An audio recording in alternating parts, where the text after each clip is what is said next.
বিনি সরস্বতী আরাধনা করে থাকেন। অপরা বিদ্যা অধিষ্ঠাত্রী দেবী সরস্বতী তার পূজা করেন।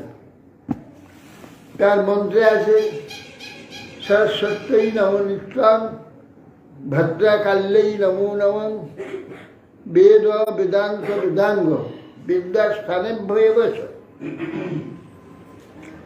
সরস্বত্যই নমো নিত্যং।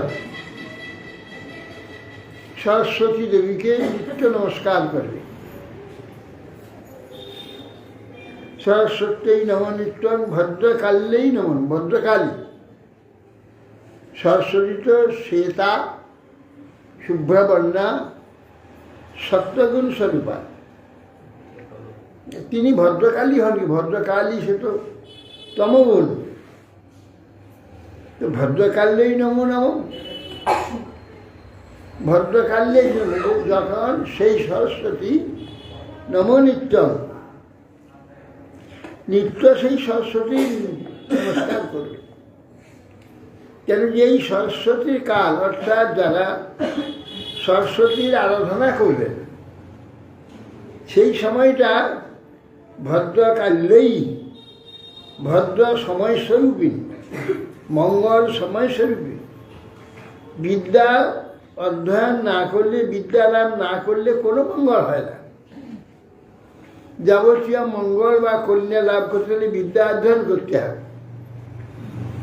বিদ্যা অধ্যয়নের কাল ভদ্রকাল্যই, ভদ্রকাল মঙ্গলের কাল বিদ্যা অধ্যয়ন।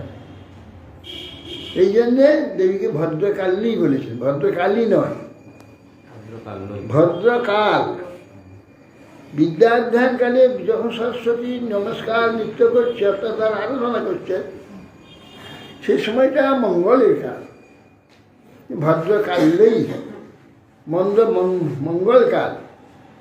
অবশ্য বিদ্যা ছাড়া কোনো মঙ্গল হওয়ার সম্ভাবনা নেই, না ঐহিক না পারলৌকিক, পরলোকে কিংবা ইহলোকে কোনো প্রকার মঙ্গলের সম্ভাবনা নেই।